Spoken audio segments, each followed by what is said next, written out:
కర్నూలు జిల్లా ఎమ్మిగనూరు మండలం కలుగొట్ల గ్రామంలో పట్టాదారు పాస్ పుస్తకాల పంపిణీలో సీఎం చంద్రబాబు మాట్లాడుతున్నారు. ఈ సందర్భంగా ఆయన మాట్లాడుతున్నారు. లైవ్ లో చూద్దాం.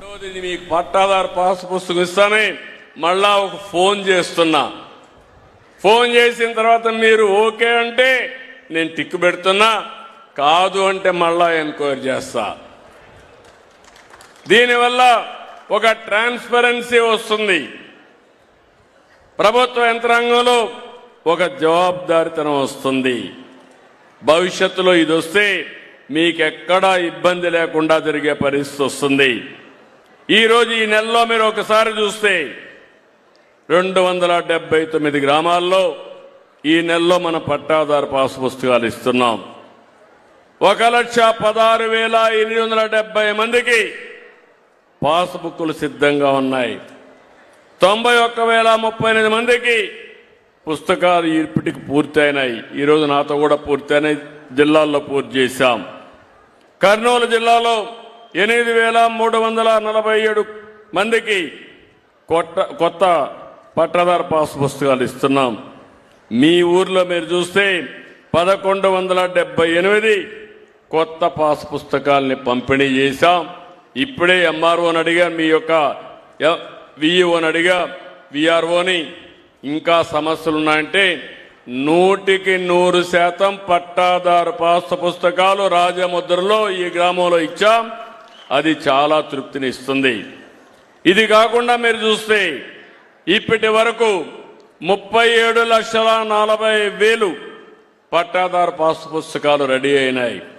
ఇందులో 19 లక్షలు డిస్ట్రిబ్యూట్ చేశాం. ఇంకా 18,40,000 ఏప్రిల్ లోపల డిస్ట్రిబ్యూట్ చేస్తాం. ఇవి కాకుండా 9,500 గ్రామాల్లో సర్వే చేయాలి.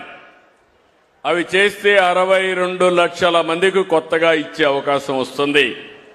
ఈ 60 లక్షలు, ఈ 37 లక్షలు ఇస్తే మొత్తం 100% ప్రతి ఒక్కరికి పట్టాదారు పాస్ పుస్తకాలు ఇచ్చి అక్కడి నుంచి రాష్ట్రంలో భూ వివాదాలు లేని రాష్ట్రంగా అనౌన్స్ చేసే బాధ్యత నేను తీసుకుంటానని మీ అందరికీ తెలియజేస్తున్నా.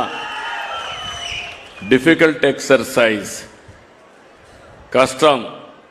యామారితే మొత్తం ప్రోగ్రామ్ని అటు ఇటు వెళ్ళిపోయే పరిస్థితి వస్తుంది. అందుకే 1 సంవత్సరం పెట్టుకున్నాను. జనవరితో ప్రారంభించాను, ఫిబ్రవరిలో రెండోసారి వచ్చాను, మళ్ళా మార్చిలో వస్తా. డిసెంబర్ వరకు ఇదే పని మీద ఉండి మీ భూమికి భద్రత ఇచ్చే బాధ్యత నాదని రాష్ట్రంలో ఉండే అందరికీ విజ్ఞప్తి చేస్తున్నా. అదైతే ఇంకా మనకి ఎవ్వరికి కూడా ఇబ్బంది ఉండదు. ఇవన్నీ కూడా మీరు చూస్తే డ్రోన్ పెట్టాం, ఒక పద్ధతి ప్రకారం పెట్టాం. ఎక్కడ సమస్య లేని విధంగా ఇవన్నీ తీసుకుపోతాం. ఇవన్నీ వచ్చిన తర్వాత మీరు ఏమాత్రం కూడా రాబోయే రోజుల్లో భూ రికార్డులోనే కాకుండా మిగిలిన నేను మిమ్మల్ని కూడా ఒకటే కోరుతున్నా. చాలామంది ఒక అర్ధ సెంటు కోసరం అన్నదమ్ములు కొట్టుకుంటున్నారు, తల్లి కొడుకులు కొట్టుకుంటున్నారు. కొంచెం ఉదారంగా ఉండండి. లిటిగేషన్ వల్ల, తగాదాల వల్ల బజారు పాలయ్యేది మనమే. కష్టపడితే ఎంతైనా సంపాదించుకుంటాం, కానీ ఏదో ఒక మనస్తత్వం ఉన్న నేను చూశాను. అన్న తమ్ముళ్ళు ఇద్దరు, తమ్ముడికి ఇల్లు రాసిచ్చాడు, ఇల్లు కట్టుకున్నాడు. ఇల్లు కట్టుకుంటే రేటు పెరిగింది. ఇప్పుడు నాకు ఆ ఇల్లు కావాలని అన్న తమ్ముడి మీద గొడవ పెట్టుకొని మా ఇంటి దగ్గరకు వచ్చి ఆత్మహత్య చేసుకునే పరిస్థితికి వచ్చాడు, ఆత్మహత్య ప్రయత్నం చేసుకునే పరిస్థితికి వచ్చారు. అంటే మెంటల్గా మనందరం కూడా కావాలని ఏదైనా కానీ పట్టుబడతాం. ఆ పట్టు వల్ల కూడా జీవితాలు నాశనం అవుతాయి, బజారు పాలవుతాం. ఆ విషయం మీరు గుర్తుపెట్టుకోవాల్సిందిగా మిమ్మల్ని అందరినీ కోరుతున్నా. భవిష్యత్తులో ఏదైనా కొత్తగా మీరు మిటేషన్ చేసుకోవాలన్నా, మొన్నే మీరు చెప్పాం, మీ వారసత్వంగా వచ్చే భూమి మీరు చేసుకోవాలంటే 100 రూపాయలు కట్టి దర్జాగా మీ పేరుతో ట్రాన్స్ఫర్ చేసే వస్తువు కూడా ఇచ్చేసాం. ఇంకో పక్క ఎక్కువ మొత్తం అయితే వాళ్ళకు 1000 రూపాయలే పెట్టాం. వారసత్వంగా వచ్చే భూమికి ట్యాక్సేషన్ పెట్టకూడదనే ఉద్దేశంతోనే నేను ఈ కార్యక్రమానికి శ్రీకారం చుట్టాను. భూమి విషయం అయిన తర్వాత నాకు ప్రధానంగా వచ్చిన సమస్య ఈరోజు మీరందరూ గుర్తుపెట్టుకోవాల్సిన అవసరం ఉంది. నీరు. ఈరోజు ఈ సమస్య పరిష్కారం చేస్తాను. నీటి సమస్య చూస్తే ఎక్కువగా మన జిల్లా కర్నూలు జిల్లా. నాకు అన్ని జిల్లాలు సునాయాసంగా సమస్య పరిష్కారం చేయగలుగుతాను. ఒకప్పుడు రాయలసీమ, రాళ్లసీమ, ఒకప్పుడు కృష్ణదేవరాయలు ఉన్నప్పుడు రతనాల సీమ. అలాంటిది ఈరోజు చూస్తే రాళ్లసీమగా మారిపోయి ఎడారిగా మారిపోయే పరిస్థితి వచ్చింది. రాయలసీమలో ఉండే మీరందరూ గుర్తుపెట్టుకోవాలి, మొట్టమొదటిసారిగా ఈ రాయలసీమకు న్యాయం జరగాలని ఆలోచించిన వ్యక్తి నందమూరి తారక రామారావు గారు. ఆ రోజు కృష్ణా నీళ్లు నేరుగా సముద్రంలోకి పోయేటివి. చెన్నైకి నీళ్లు ఇవ్వాలంటే, చెన్నైకి నీళ్లు పైప్ లైన్లు ఇవ్వాలంటే ఇస్తాము, కానీ పైప్ లైన్ కాదు, కాలువల ద్వారా ఇస్తాం. నా రాయలసీమకు నీళ్లు ఇచ్చిన తర్వాత చెన్నైకి కూడా నీళ్లు ఇస్తానని చెప్పిన ఏకైక వ్యక్తి నందమూరి తారక రామారావు గారు. కృష్ణా జలాలు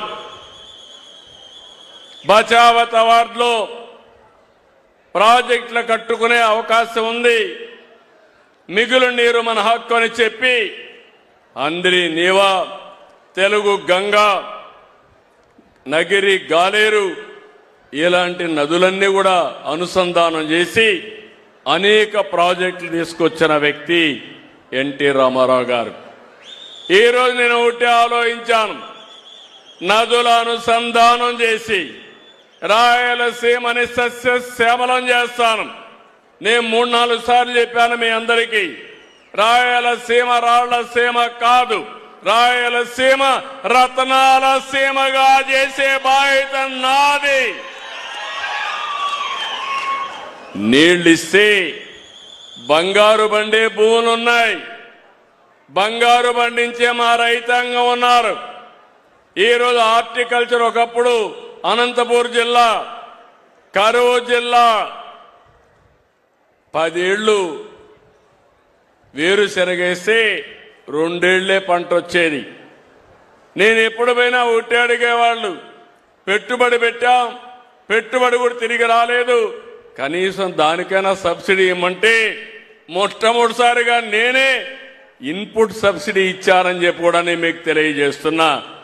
ఒకసారి కరువు వచ్చింది, నీళ్లు లేవు, పశువుల మేపుకోలేమంటే నేనే క్యాంపు పెట్టి ఆంధ్ర నుంచి వ్యాగన్స్ లో గడ్డి తీసుకొచ్చి పశువులు కాపాడిన రోజులు. ఈరోజు అలాంటి అనంతపురం జిల్లా రాయలసీమని ఉద్యానవనంగా తయారు చేస్తున్నామని చెప్పి కూడా నేను మీకు తెలియజేస్తున్నా. మామూలు కూడా కాదు, దేశంలో 29 పెద్ద జిల్లాలున్నాయి, రాష్ట్రాలున్నాయి. ఈరోజు ఎక్కువ పండ్లు పండే ప్రాంతం ఏదంటే మన రాయలసీమ. నా దగ్గర రాష్ట్రంలో 400 లక్షలు మెట్రిక్ టన్నులు పండ్లు వస్తే 225 లక్షల మెట్రిక్ టన్నులు రాయలసీమ నుంచి వస్తున్నాయి.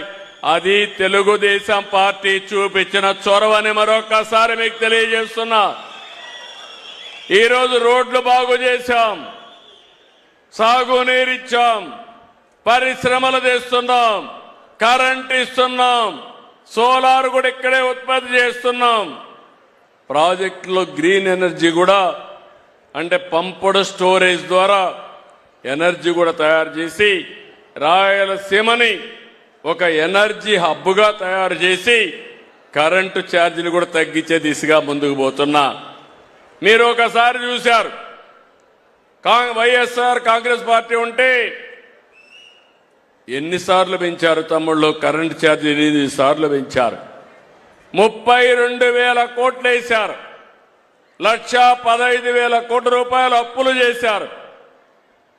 కరెంటు వ్యవస్థల నష్టాల్లో కూరకపోయినాయి. ఇప్పుడు నేను కరెంటు ఛార్జీలు పెంచనని చెప్పాను. ఇప్పుడు మళ్ళీ హామీ ఇస్తున్నా, భవిష్యత్తులో కూడా కరెంటు ఛార్జీలు పెంచనని మరొక్కసారి మీ అందరికీ హామీ ఇస్తున్నా. అప్పులు కట్టాలి, అవి కొంచెం కడితే వెసులుబాటు వస్తే తర్వాత ఏం చేయాలో మీ విషయంలో కూడా నేను ఆలోచిస్తాను. ముందు అప్పు వాళ్ళు నా ఇంటి దగ్గర, మన రాష్ట్రం దగ్గర కూర్చున్నారు. అదే సమయంలో ఈరోజు మీరు గుర్తుపెట్టుకోవాల్సింది, ఇరిగేషన్లో పెద్ద ఎత్తున మొన్నే నేను చూశాను, ఒకేసారి 2014-19లో 68,000 కోట్లు ఖర్చు పెట్టాం.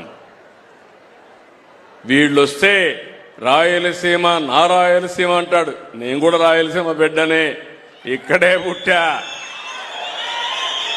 ఎన్టీఆర్ కూడా రాయలసీమ ముద్దు బిడ్డే. ఆయన పోటీ చేసింది ఇక్కడి నుంచే, హిందూపూర్ నుంచే చేశాడు. ఇప్పుడు వచ్చి నా రాయలసీమ అంటే మనం 12,000 కోట్ల రూపాయలు ఇరిగేషన్ ఖర్చు పెడితే ఈయన ఖర్చు పెట్టింది 2,000 కోట్లు. కడాన నేను ఆ రోజు రాయలసీమ స్టీల్ ప్లాంట్ పెడితే దాన్ని కూడా పక్కదారి పట్టిస్తే మళ్ళీ ఈరోజు పని ప్రారంభించి 3 ఏళ్లలో రాయలసీమ స్టీల్ ప్లాంట్ కూడా పూర్తి చేసే బాధ్యత, కడపలోనే పూర్తి చేసే బాధ్యత నాది. కొప్పర్తి, ఓర్వకల్ ఇండస్ట్రియల్ పార్కులు పెట్టి అభివృద్ధి చేస్తున్నాం. ఈరోజు ఇంకొక పక్కన మీరు ఒకసారి ఆలోచిస్తే, రాష్ట్రానికి జీవనాడి పోలవరం, ఆ పోలవరానికి శనీసుడు మారిగా ఆ రోజు మీరు చూస్తే పోలవరాన్ని గోదావరిలో కలిపేశారు. అక్కడ డయాఫామ్ వాల్ ఉంటుంది ప్రాజెక్ట్ని బలపరచడానికి, లేకపోతే నీళ్లన్నీ కింద నీళ్లిపోయే పరిస్థితి వస్తుంది.